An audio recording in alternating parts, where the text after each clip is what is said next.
E a noite de ontem encerrou-se com uma importante vitória do governo Lula. Vitória só para o governo mesmo, porque para o povo brasileiro não foi.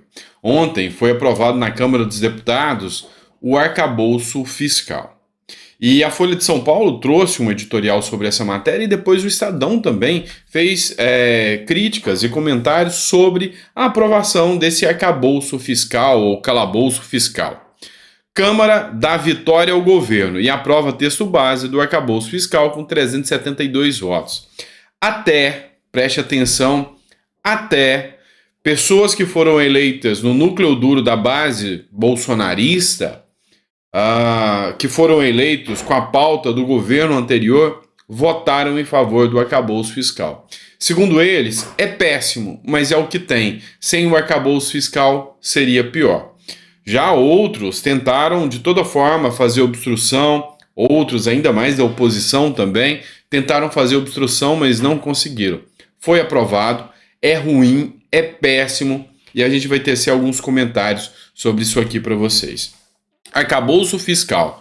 Em uma importante vitória para o governo Lula, o plenário da Câmara dos Deputados aprovou o texto base do novo arcabouço fiscal na noite dessa terça-feira, por 372 votos a 108. O placar expressivo mostra uma ampla folga em relação ao mínimo de 257 votos que o governo precisava reunir para aprovação de um projeto de lei complementar. Enfim, o que a gente percebe aqui? O governo Lula não tem estrutura e base para aprovar projetos importantes. Abre aspas. Abriu agora. Conseguiu.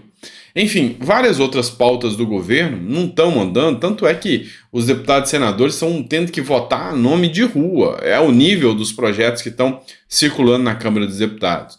Uma grande aposta do governo Lula foi tentar aprovar o PL da censura, que tomou uma derrota gigantesca, perdeu, mas o arcabouço fiscal, Lula aproveitou algo, digamos assim, de consenso. Afinal, sem arcabouço fiscal, o governo gasta da forma que quer.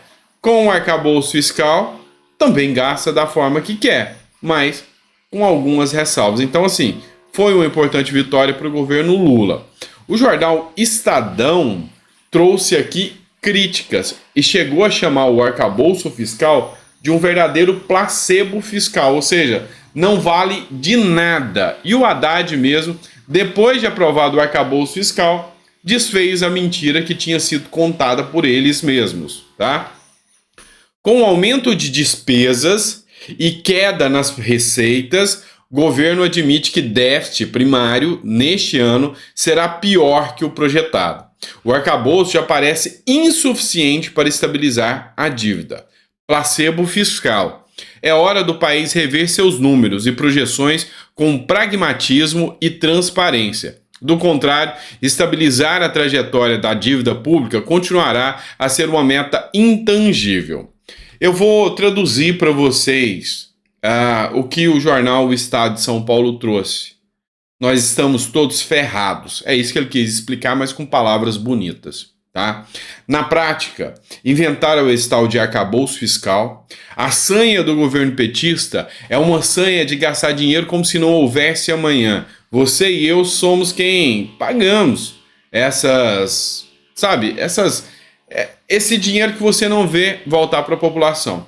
Ou vai me dizer que nesse rombo que já está projetado, e Haddad disse que não via aumento dos gastos com esse arcabouço fiscal, e agora já, eu acho que é um pouco maior do que parece. Espera aí, tem que ter honestidade na fala, tem que ter seriedade na fala. Tá pensando que o brasileiro é idiota de acreditar nisso? Não é não. Quem tem um pouquinho de consciência e quem entende um pouquinho que a vida é mais do que auxílio, é mais do que dar benefício populista para ganhar voto, quem entende que é um pouco mais que isso, sabe que o Brasil pode afundar e partir para rumo de Venezuela, partir para rumo de Argentina.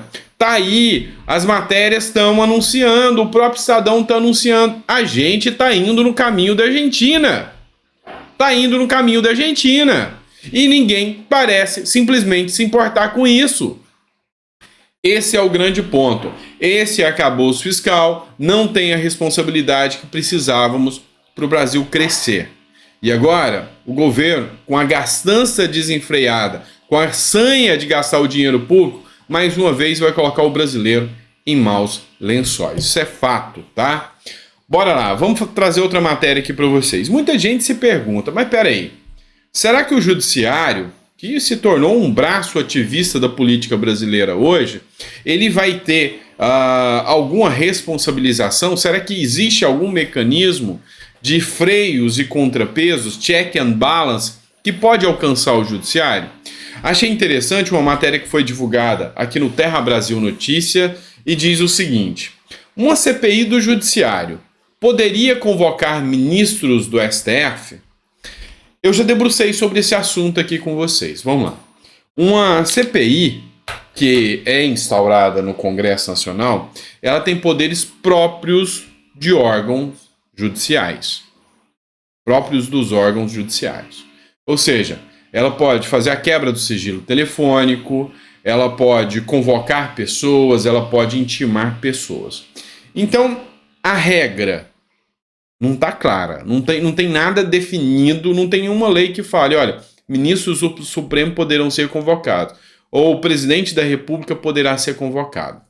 Mas, lá atrás, salvo engano, em 2012, o STF deu uma decisão, e nessa decisão do STF, o STF entendeu que não poderia a Câmara dos Deputados, através de uma CPI, convocar o presidente da República. Por quê? Porque ele é o líder máximo de outro poder. Então, assim como ele não poderia convocar o presidente da República porque violaria os poderes, também há quem diga que o entendimento do STF vai ser que os ministros do STF também não poderão ser convocados para a CPI do abuso de autoridade. CPI da lava-toga. Enfim, faltam poucas assinaturas. Faltavam só 30 assinaturas para essa CPI colher o número necessário de assinaturas. Feita a colheita de assinaturas, conseguimos as assinaturas. Ótimo. Qual o próximo passo? Coragem para que Arthur Lira coloque a CPI em prática. Colocando a CPI em prática, iniciam-se os trabalhos. Aí você vai me falar, mas Sandro, se a gente não pode convocar os ministros do Supremo Tribunal Federal, então não tem razão de ser. Não tem sentido essa convocação, essa CPI. Aí é que você se engana, meu pequeno gafanhoto. Calma lá, alto lá. Porque a CPI não permite você convocar o ministro do Supremo, mas ela permite você convocar o assessor direto do ministro e confere também poderes para a CPI fazer grampos, escutas e buscas nos celulares dos assessores diretos do Supremo Tribunal Federal. Lembra do caso do Bessias? Lembra quando o Sérgio Moro mandou uma ordem judicial, porque ele não poderia grampear presidente da República, lembra disso? Sérgio Moro, órgão do judiciário, quando ele era juiz. Ele não poderia fazer um grampo contra a presidente da República, Dilma Rousseff. Aí ele grampeou o Bessias, né, que era o assessor direto da Dilma, e vazou aquele áudio lá do tchau querido, Lula depois usa o documento para virar ministro. Lembra disso? E às vezes o escândalo que se descobre com o assessor direto dessas figuras é mais forte do que se fosse do próprio celular deles. Então, para quem está achando aí que não vai dar em nada, que já está desanimado, calma que não é bem assim. Eu trouxe uma esperança para vocês, tá? Eu trouxe um exemplo para vocês aqui. E ainda tem mais. Vamos lembrar de outra coisa. Ministro talvez não possa. A regra é que não. É bem provável que não. Mas e os ex-ministros? Estes podem. Tanto é que a CPI do MST já fez a convocação de um ex-ministro, que é o Lewandowski. Essa matéria é do Terra, do portal Terra. Então, pode sim haver a convocação de ex-ministros, tá bom? Ex-ministros poderão ser convocados normalmente, poderão responder normalmente. Então, mais uma vez, pode haver a convocação de ministros, como por exemplo Marco Aurélio de Melo, que poderia com toda certeza trazer muito a ser mostrado. Inclusive ele que tem uma certa animosidade em relação a Alexandre de Moraes. Agora eu trago para vocês uma matéria do Metrópolis, de Guilherme Amado. Flávio Dino e a Advocacia Geral da União, para surpresa de ninguém, são favoráveis à exploração na foz do Amazonas. Na semana passada, o IBAMA negou licença para a Petrobras explorar petróleo na foz do Amazonas, no litoral do Amapá. A estatal vai recorrer.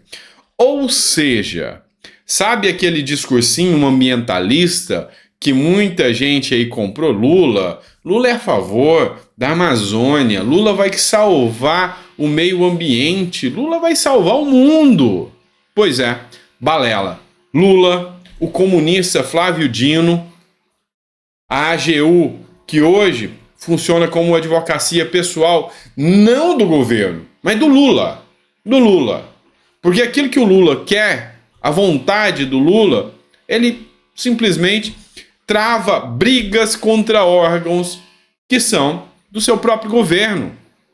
Exemplo, o IBAMA, que é um órgão técnico, falou, não, vai ter poluição, é inviável. E aí o Lula, mais uma vez, mostra que a política do Lula ultrapassa os técnicos. Lembra de quanto criticaram Bolsonaro? Bolsonaro, Pazuello, tem que ser técnico. Lembra disso, do quanto criticaram? Pois é, agora eu não vejo ninguém criticando o senhor Luiz Inácio Lula da Silva por causa disso. E para encerrar a matéria aqui, eu trago mais uma para vocês ainda do jornal Metrópolis, essa do Rodrigo Rangel. Esculturas, quadros, cantil, kimono, os presentes que o Lula ganhou no exterior agora. A lista do Planalto relacionou 36 presentes recebidos nas viagens internacionais feitas pelo presidente desde o início do atual mandato. Pouca gente está falando sobre isso, né? E eu tenho que dar parabéns aqui pelo Metrópolis aqui para estar levantando essa bola. Porque quando as joias, quando os presentes são do Bolsonaro, aí o assunto é muito repercutido nas redes, né? na grande imprensa. Enfim, foram muitos presentes. E aqui tem uma coisa que talvez, para surpresa de ninguém, chame a sua atenção. De Xi Jinping, o presidente chinês, Lula recebeu um prato decorativo, uma bolsa e um quadro e um vaso. Quanto se custa? Ninguém sabe. Agora ele recebeu também um presente do Partido Comunista Chinês. O Partido Comunista Chinês também deu um vaso de presente a Lula. A Universidade Agrícola do Sul da China presenteou o Lula também com um kimono. O Banco do BRICS deu uma escultura para o Lula. Enfim. Pouca repercussão, né? Quase ninguém está falando disso, né? Quase ninguém está falando disso. Que o Partido Comunista Chinês deu um deu um vaso de presente para o Lula, tá? Então, pelo menos o jornal Metrópolis trouxe aí essa informação para que o brasileiro saiba um pouquinho o que está acontecendo, tá certo? Grande abraço, fiquem com Deus, espero que você tenha gostado do nosso conteúdo e até o próximo vídeo. Grande abraço!